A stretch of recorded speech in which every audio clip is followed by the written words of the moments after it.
በዛሬው ዕለት ማለትም በዕለተ አርብ ቀን ግንቦት 22 2017 ዓመተ ምህረትም በራያ ቆቦ ወረዳ አርዶማ ቀበሌ ላይ የነበረው የአገዛዙ ግዙፍ ወታደራዊ ካምፕ በዋርካው መሪ ወዳጁ ልጆች መውደሙ የደረሱ መረጃዎችም አመላክተዋል። ካምፑንም በሌሊት ተቆጣጥረውት ስለማድራቸው መረጃዎችም ተሰምተዋል። በቆይታችንም ተጨማሪንም ታደምጣላችሁ። በደቡብ ጎንደር ዞን እስቴ መካነ ኢየሱስ ልዩ ስሙ እለት ደበና ተብሎ በሚጠራው አካባቢ ፋኖች ልዩ ኦፕሬሽን ፈጽመዋል ሲሉ ምንጮች ያካፈሉ መረጃም አመላክቷል።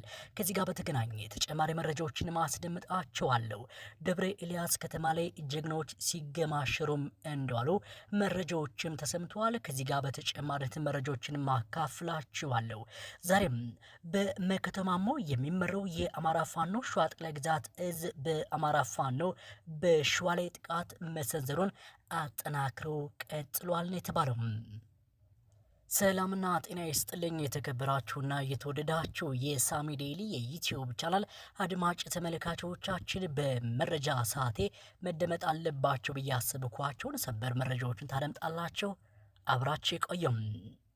በራያ ቆቦ ወረዳ አርዶማ ቀበሌ ላይ የነበረው የአገዛዙ ወታደራዊ ካምፕ መውደሙ ተነገረ።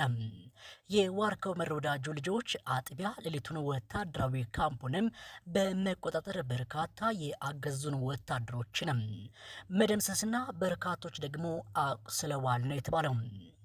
የአማራ ፋኖ ብሔራዊ ኃይል በወሎ ቀጠና ምስራቅ አማራ ኮር 2 ዞበላምባ ክፍለ ጦር በአራት ግንባር ማለትም አቦይ ጋሬ፣ ድንጋይ ቀበሌ፣ አርፋ ጊዮርጊስና አርዶማ ከተማ የብልጽግናን ዙፋን ጠባቂ ጦር በመፋለም ታላቅ ድልን ተጎናጽፏል።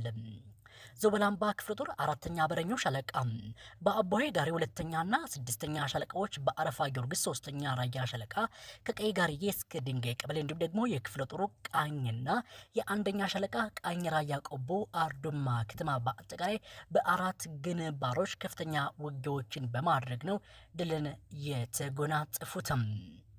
የዞበላምባ የክፍለ ጦር ቃኝና አንደኛ ሻለቃ ቃኝ ራያ ቆቦ አርዱማ ከተማ ሌሊቱን ገብተው የጠላትን ካምፕ በመቆጣጠር በርካታ ዙፋን ጠባቂ ሰራዊትን ሞትና ቁስለኛን በማድረግ እንዲሁም ደግሞ ቁሳዊ ጉዳት በማድረስ ጠላት አንገትን በማስደፋት ታላቅ ድልን ተጎናጽፈዋል።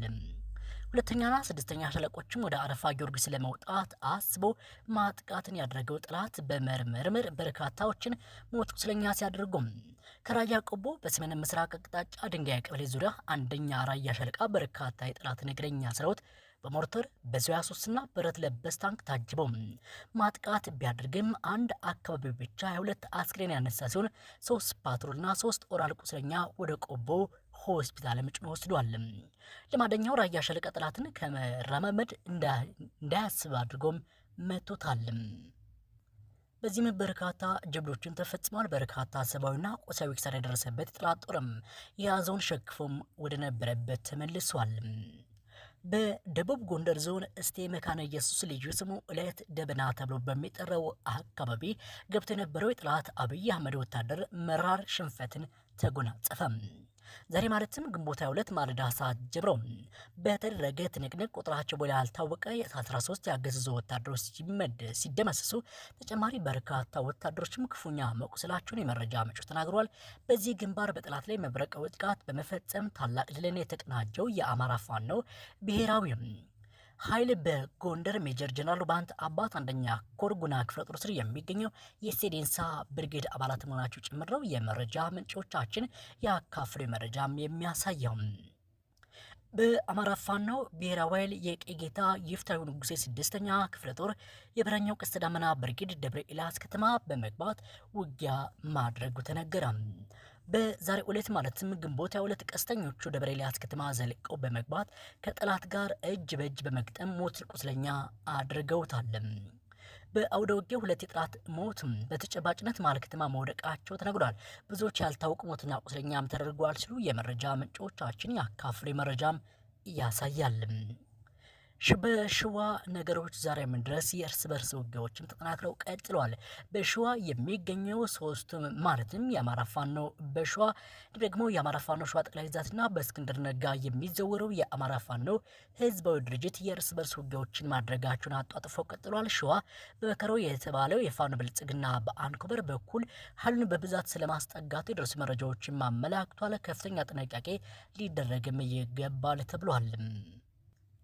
ከዚህ ጋርም በተገናኘ እስክንድር ነጋና ከተማሞ ወደ ከሰም ግንባር ለእርስ በርስ ግጭት እያስጠጋ ካለው ሰራዊት መካከል ወንድሞቻችን ጋር አንዋገም፣ እኛ የወጣነው የአማራን ህዝብ መከራና ግፍ እናገርሳለን እንጂ ከወንድሞቻችን ጋር ለመተላለቅ አይደለም ያሉ 28 የሚደርሱ ፋኖች ትጥቅ ካላወረዳችሁ በሚል ሰበብ የተኩስ እሩምታ ተከፍቶ በርካታ ጀግና ፋኖዎችን መስዋዕትነትን ስለመቀበላቸው ነው የተነገረው።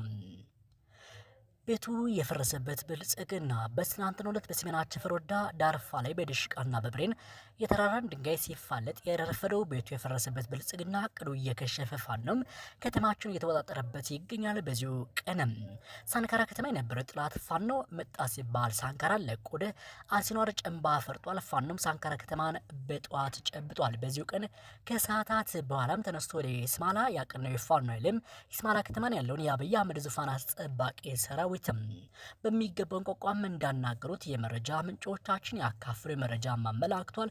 በርካታ ጀብዶችም ተፈጽመዋል።